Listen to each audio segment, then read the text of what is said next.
Player Will.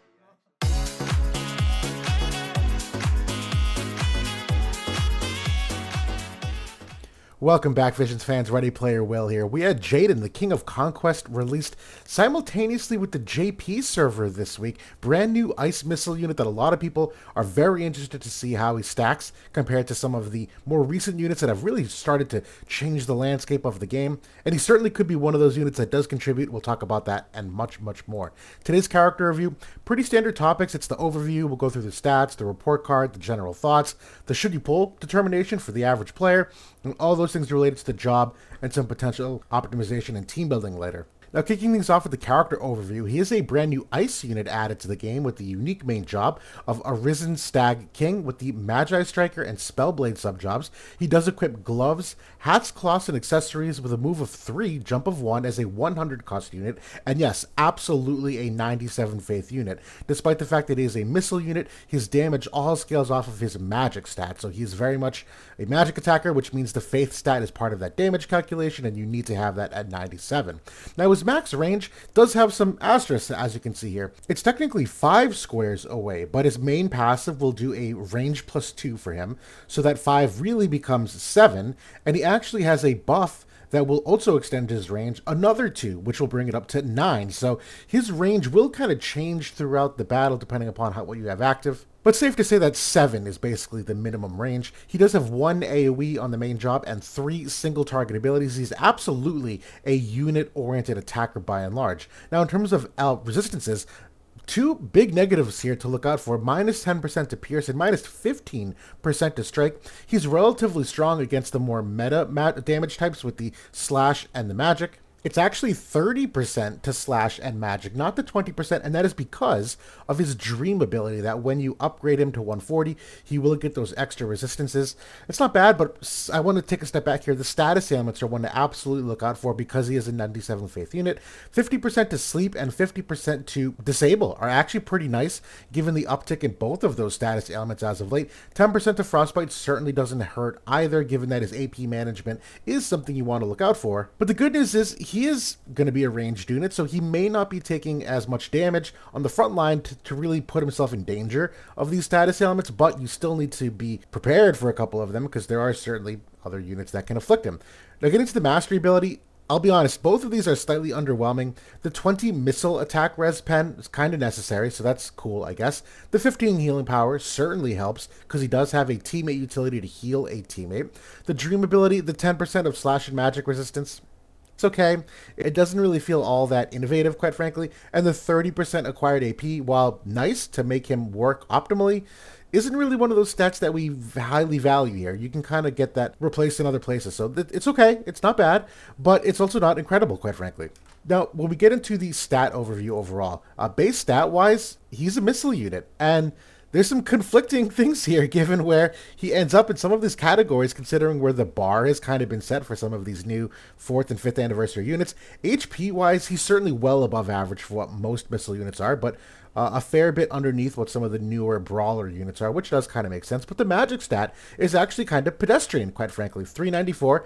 It's not going to really make or break a ton of the damage formula overall, but I would have expected a little bit higher for a brand new 5th anniversary unit. The dexterity is certainly exceptionally high. We don't really ever see units come out this high anymore on that level of dexterity. That is one of the things that it's a small part of his overall damage, really not that material. And honestly, although it's a big contributor to crit rate, he's not really off the charts in that regard either. So while this looks really shiny, I don't know if it's all that amazing in practice. We'll talk more about that soon. The luck, though, at 188 is certainly relatively competitive with these newer units. So it's not bad by any means. When you compare the base stats and the total stats, he ends up in a spot that I think is still perfect where he needs to be, but I think as a brand new shiny 5th anniversary unit, I kind of would have expected just a smidge more. It's the dexterity obviously pops off the charts here. He is the highest innate dexterity in the game. They gave him 109 dexterity points on the board, which is by far the most I've ever seen. They also gave him a ton of HP on the board nodes as well,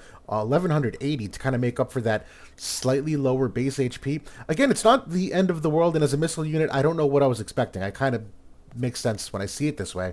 But at the end of the day, there's way more that goes into a character than just the stats, so don't let this mislead you about his final grade, if you will. Now, agility-wise, he does come in at 81 agility and has a passive to get upwards of 87, which is fine. It's just a slight tier down from some of the fastest characters in the game, but certainly still in a relatively healthy place when you consider equipping him with these main and sub-slot vision cards.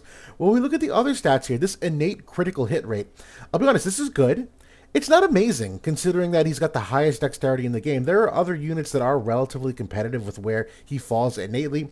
He doesn't really have any passives to bump up that crit rate. He's got no board nodes that bump up the crit rate. So while this actually is still good and is still well above where many units end up, I would have thought more, quite frankly. The critical avoidance rate, nothing in his kit to really amplify that either, so that's in a good spot, but competitive with the more recent units. The accuracy is a relatively strong point of his. He does start off decently accurate, but his main passive ability that you'll always have equipped is a free 25% accuracy, which does put him in the upper echelon of accurate units in the game. It's not the highest. He's a fringe top 10 of most accurate units, but it's in a really good spot, all things considered. There's no guaranteed hits in his kit. The evasion, while he is technically on this gradient, we have seen the accuracy power creep of late, and ice and gun really don't have any evade-oriented cards, so although statistically it might potentially be there, in practice of what the game offers, he's really not going to be any kind of pseudo-evade unit. Now we get to the report card. I'm not going to read through necessarily everything here, but a couple things to highlight. The effective HP is actually pretty good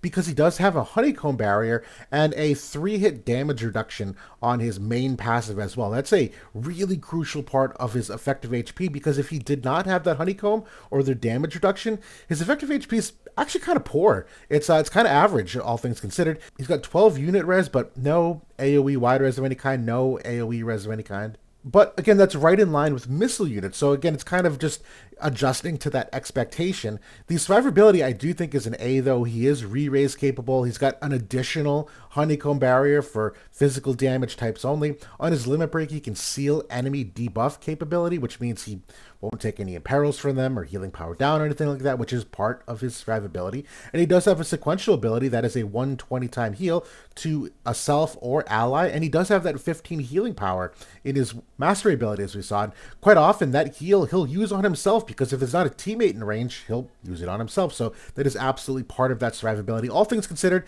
where he's going to be standing on the battlefield, he's not going to get hit as often on average, so that's also part of it too. So overall, I like the survivability. He's also got a counter ability that will knock back enemies 2 squares away from him, which will help with that honeycomb barrier and just kind of keeping some distance from them. Now, the damage, it's not off the charts. It is good, though. The missile res pen is a little underwhelming. The spirit pen is the bare minimum that it should be.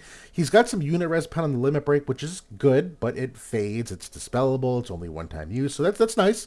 He does have 20 unit res pen on the weapon. He's got no crushes in his kit, though, and he does have a 15% unit imperil on his buff, and he can dispel shells. So there are a variety of ways which he can still do damage, but it's not going to, like, blow you out of the water in terms of how much he nukes the average unit. Maybe in, like, the very, very short term, because no one's really gearing for some of that, but it wouldn't take much to mitigate some of that damage, I don't think. The accuracy is good. The evasion we already talked about. The movement, to me, is a C. You can get a move -1 on one of his buffs, but there's nothing innate to increase his move or jump, which I kind of wish was a little bit different. The auto ease of use is a D, though. He is a difficult unit. We're going to talk about why on the next slide, because there are some wrinkles in his AI that you need to know about and be prepared to address. I also think that anytime you're estimating the range of a unit, where you have this variable amount of range, is difficult for the average player to know whether you got baited or not, how many buffs can you get off, and the team building is also kind of tough for the average player. So I'm going D for the just auto ease of use, to just throw him in there and have him do well. The game disruption, though, is a B+. Don't let that mislead you. He's a solid competitive addition. If there's a high adoption rate of Yuna, he absolutely is going to thrive. We're going to talk about that more on the next slide, too. The passives are great. The counter overall dropping kit, I think, is okay. B+ for the kit, because the team utility, he's got 2 pieces of it that are pretty good, but relatively speaking, he doesn't bring a lot to the table, quite frankly. And the damage abilities are kind of vanilla. We'll talk about that soon in the whole jobbing kit. The final grade, though, is a B+, but I do think there is room for that to go up. He's a very strong unit, let's be real, and he will see top end play. I also have no doubt about that. I don't think he's a meta shifter by himself, and I actually think there's some gaps in his kit, but as we quite often see with these metas, a unit themselves aren't necessarily always the most important thing. Sometimes you also need those vision cards. You also need the right maps to come into play. You also need the right teammates to come into play. So while he is a B plus right now for me, just given really what he has bringing to the table in his kit only, I could see him absolutely jumping into an A tier here pretty quickly, depending on what they do in the next couple of weeks. Now, my general thoughts, we'll talk through some of those asterisks. The AI deficiencies, that decreased move of 1 on his second buff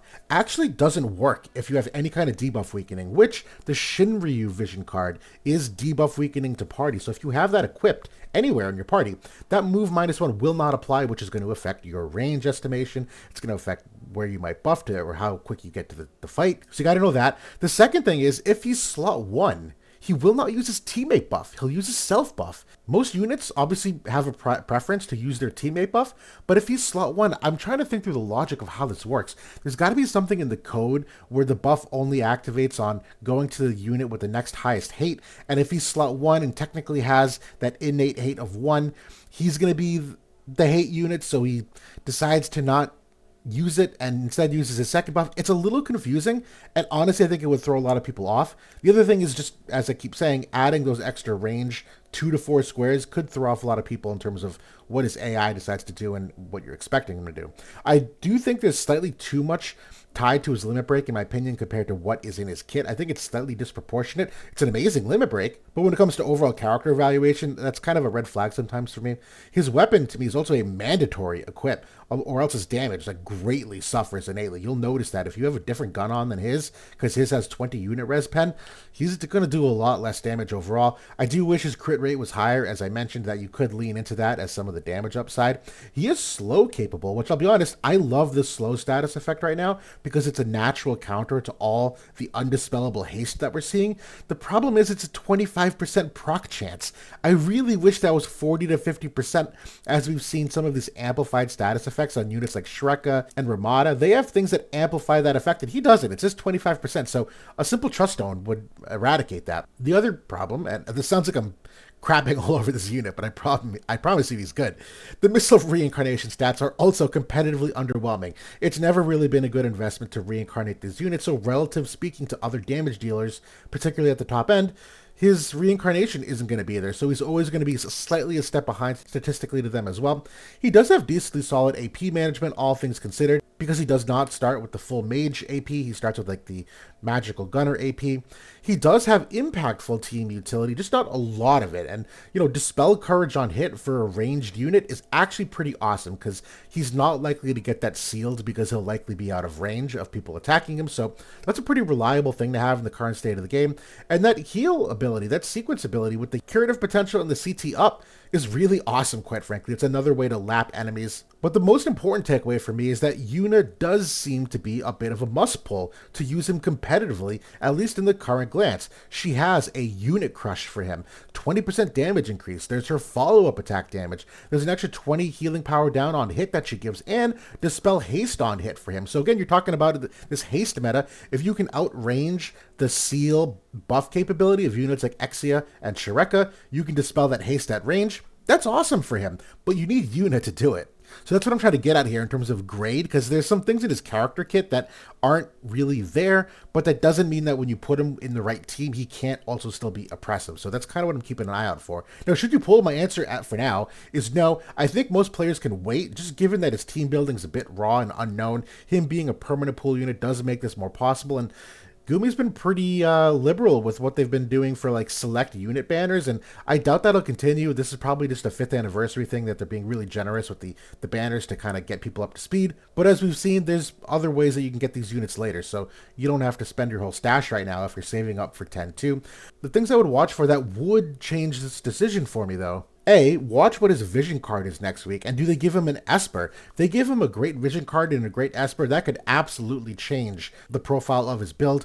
What are the concurrent units after this as well, and do they aid his team building? If they just put him and Yuna out here and do nothing to really supplement what that team can do, then you're just kind of stuck with whatever they have in the meantime. The other thing is that what are the competitive maps they're going to release for PvP? That's always been one of the other big asterisks and caveats to missile units, is simply that the map matters more than ever on whether or not they're viable in terms of is there truly a range advantage. For a long time, the maps have not been favorable to ranged units. And so in the future, if that continues to be the case with some of these smaller maps, some of these quicken strategies that we're seeing, missile units just naturally aren't going to be as strong. But if you get these longer maps, maybe some canyons, some topography things, then all of a sudden missile units could have a big competitive advantage.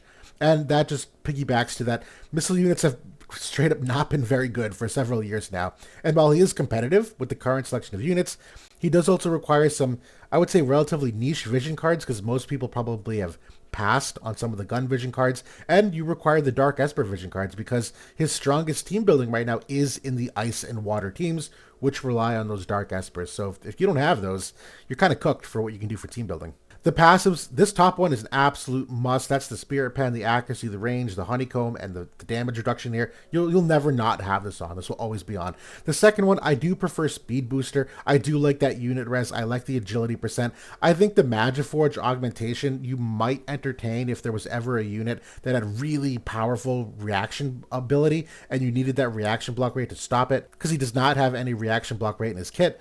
But that one is really more niche. The rest of them I think are kind of whatever. They're nice that they're there, but not preferable in my opinion. The counter abilities, the blowback ability is actually really cool. This is for slash and magic damage. It's a 70% chance to proc that. He will knock back the target by 2 squares. Now, the fun thing that wrinkle to this is that it's a direct line of sight ability, which means if you get attacked, and this happened to me in Mox yesterday, a Sodily attacked my Jayden, and there was an Agrius in between me and the Sodily. Jayden actually shot Agrius 2 squares forward toward the Sodily because technically he knocked her back from him and she was in the way.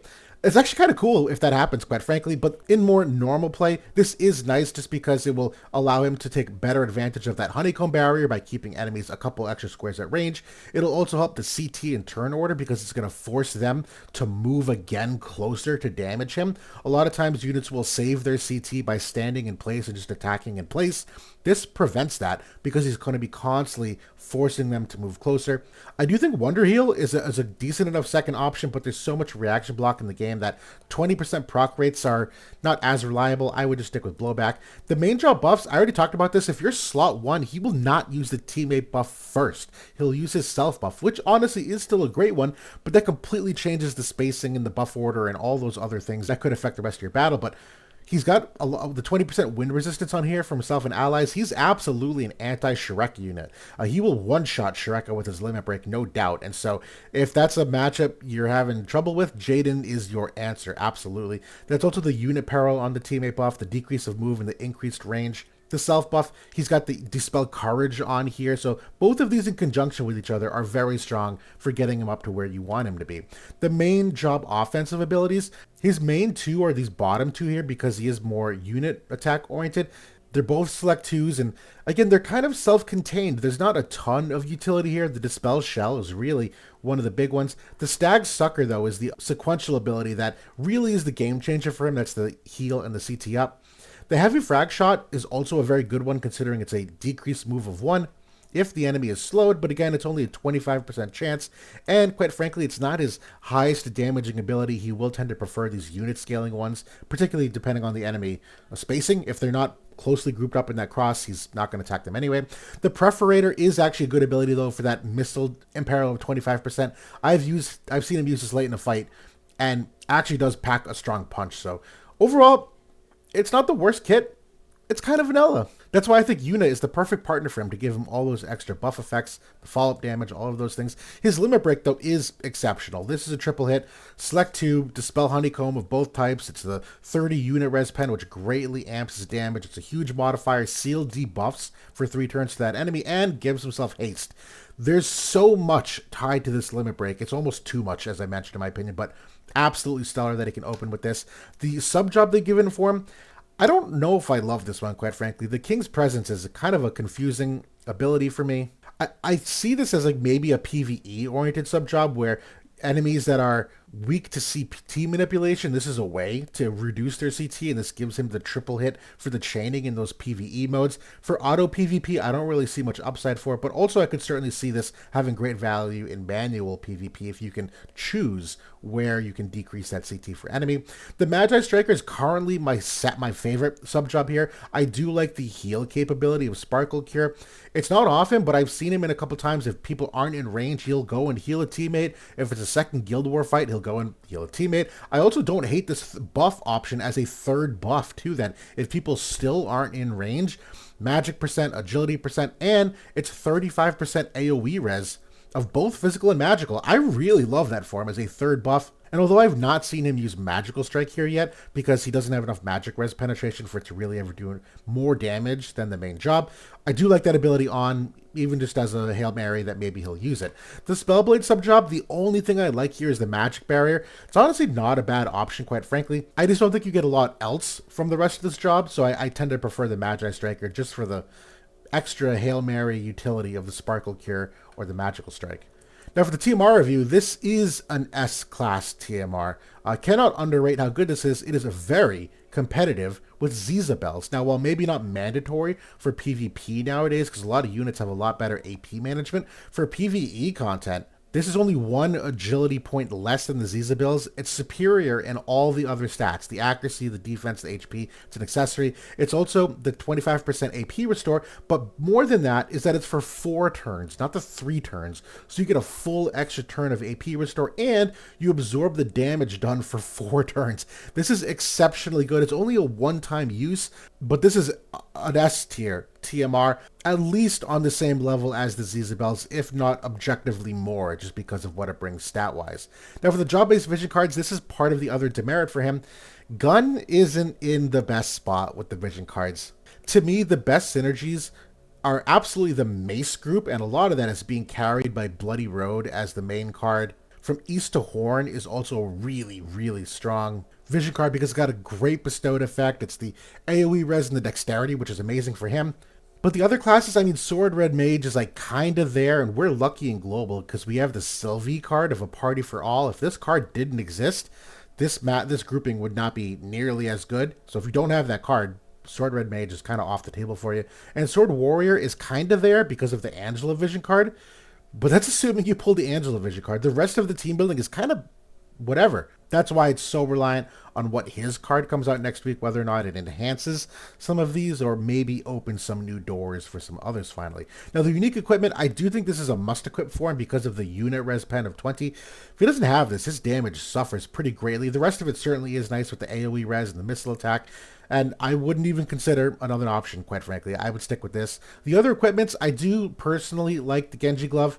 And I'm sorry, I want to throw in the producer's bow tie here as well. This does still have value for him, even though he does decrease his move on his second turn potentially. I have used that currently and still find value in that, even if only to make him move 1 space, still allows him to keep that distance on some of these maps.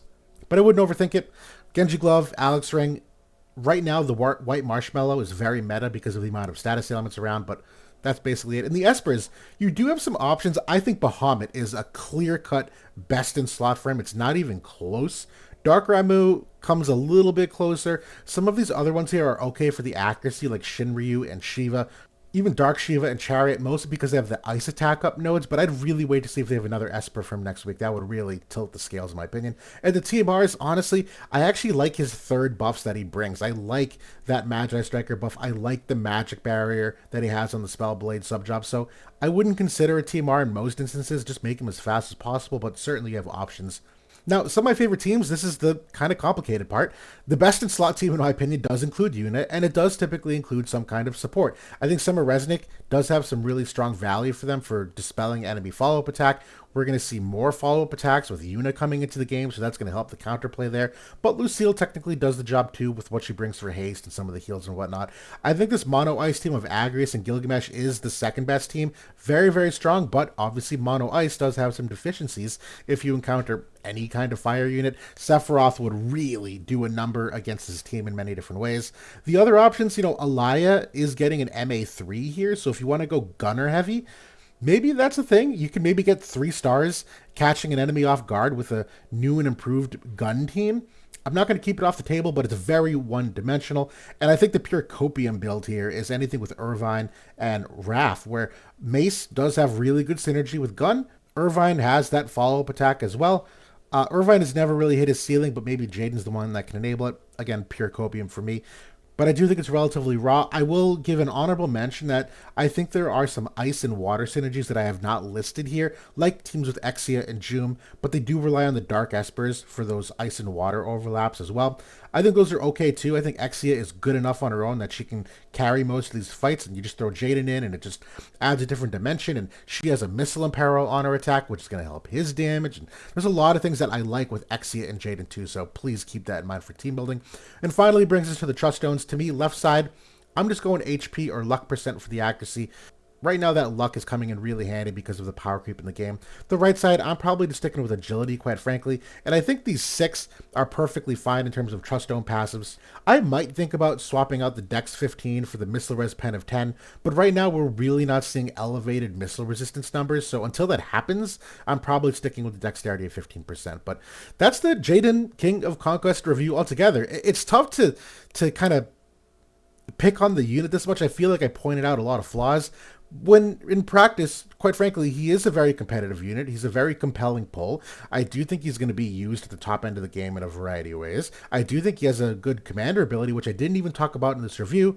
But until we know more about the commander abilities, I'm not quite comfortable telling someone to pull a unit just for the commander ability yet. For me right now, that's still kind of a cherry on top, that if you're going to use this unit, it's nice that you have the commander ability option to use in other teams. But until I know more about what the bar is for what they normally bring, I don't want to mislead anybody on the commander abilities alone. Right now, to me, it's just a nice extra value add, because for now, I also think Mont giving the 10% HP to all players at all times in all game modes is still pretty good. But that's the Jayden review altogether. Good luck pulling if you are. Comments, critiques, criticisms, questions, all in the comment section below. Love to interact with you guys. And this is going to be a nice learning opportunity to see if this does change the meta at all. Again, I am imminently waiting Yuna to maybe change that dichotomy of what he does in relation to other teams, and I'm very excited to see if they do anything map-wise to enable these missile units in ways that they really haven't preferred in the past. But that's it for now. Thanks for watching, everybody. Talk to y'all soon.